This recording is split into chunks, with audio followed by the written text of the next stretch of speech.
मोठपाट नगर होतं. त्या नगरात एक महादेवाचं देऊळ होतं. एके दिवशी काय झालं, शिव पार्वती फिरता फिरता त्या देवळात आली. सारीपाट खेळू लागली. डाव कोणी जिंकला म्हणून पार्वतीनं गुरुवाला विचारलं.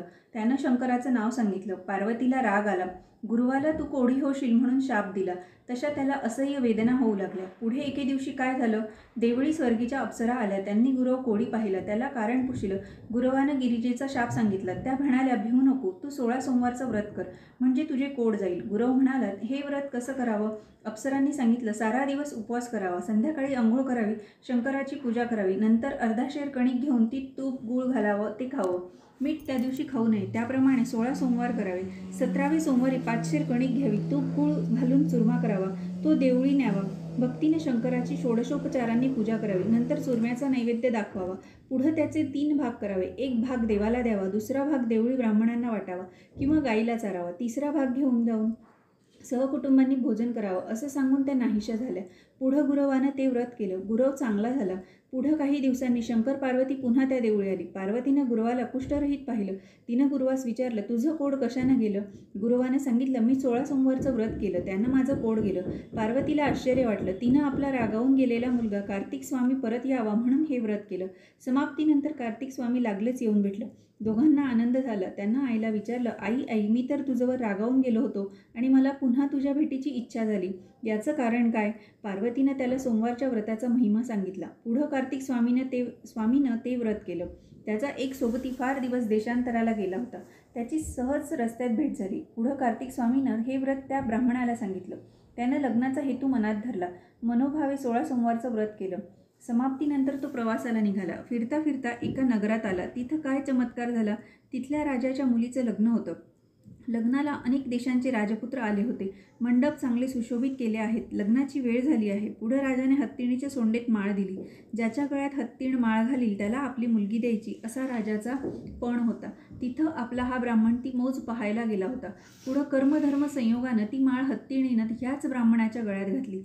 तशी राजानं आपली मुलगी त्याला दिली. दोघांचं लग्न लावलं. नवरा नवरींची बोळवण केली. पुढं काय झालं, राजाची मुलगी मोठी झाली. तशी दोघं नवरा बायको एके दिवशी खोलीत बसली आहेत.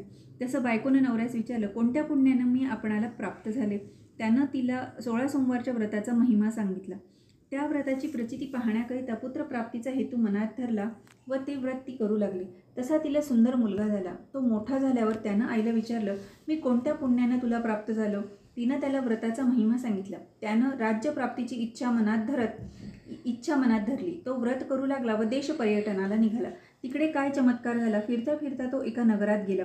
त्या राजाला मुलगा नव्हता, एक मुलगी मात्र होती. तेव्हा कोणीतरी एखादा सुंदर गुणवान असा नवरा मुलगा पाहून त्याला आपली मुलगी द्यावी व राज्यही त्यासच द्यावं असं त्यानं विचार केला.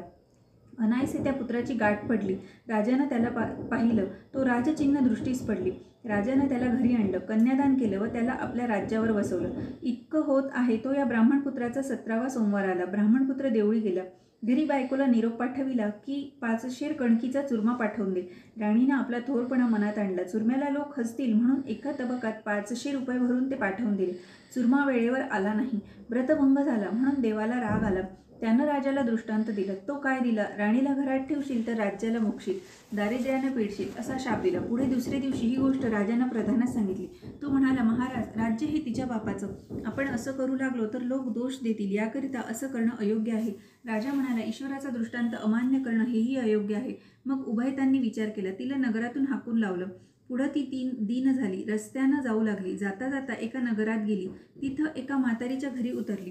तिनं तिला ठेवून घेतलं, खाऊ पिऊ घातलं. पुढे काय झालं, एके दिवशी म्हातारीनं तिला चिवटं विकायला पाठवली. देवाची गती विचित्र आहे. बाजारात ही चालली. मोठा वारा आला. सर्व चिवटं उडून गेली. तिनं घरी येऊन म्हातारीला सांगितलं. म्हातारीनं तिला घरातून हाकून लावलं. तिथून ती एका तेलाच्या घरी गेली. तिथं तेलाच्या घागरी भरल्या होत्या. त्यावर तिची नजर गेली. तसं त्यातलं सगळं तेल नाहीसं झालं म्हणून तेल्यानं तिला घालवून दिलं. पुढं तिथून निघाली. वाटेनं जाता जाता एक नदी लागली. त्या नदीला पाणी पुष्कळ होतं, पण तिची दृष्टी त्याचवर गेल्याबरोबरच सर्व पाणी आटून गेलं. पुढं जाता जाता एक सुंदर तळं लागलं. त्यावर तिची दृष्टी गेली. तसे पाण्यात किडे पडले. पाणी नासून गेलं. रोजच्यासारखे तळ्यावर गोवारी आले. नासकं पाणी पाहून परतले. गुरंढोरं तान्हिली राहिली. पुढं काय झालं, तिथं एक गोसावी आला. त्यानं तिला पाहिलं. कोण कुठची म्हणून सगळी हकीकत विचारली. तिनं सगळी हकीकत सांगितली. गोसाव्यानं तिला धर्मकन्या मानली. आपले घरी घेऊन आला. तिथं राहून ती कामधंदा करू लागली. जिकडे जिकडे हिची दृष्टी जाईल त्यात किडे पडावे, काही चिंचा आपोआप नाहीशा व्हाव्या, असा चमत्कार होऊ लागला. मग गोसाव्यानं विचार केला, अंतर्दृष्टी लावली. तिच्या पदरी व्रत मोडल्याचं पाप आलं आहे असं त्याने जाणलं. ते नाहीसं केल्याशिवाय तिची दृष्टी चांगली होणार नाही असं ठरवलं. मग त्याने शंकराची प्रार्थना केली. देव प्रसन्न झाले. गोसाव्याने राणीबद्दल प्रार्थना केली. शंकरानं त्याला 16 सोमवारचं व्रत करायला सांगितलं व आपण अंतर्धान पावलं.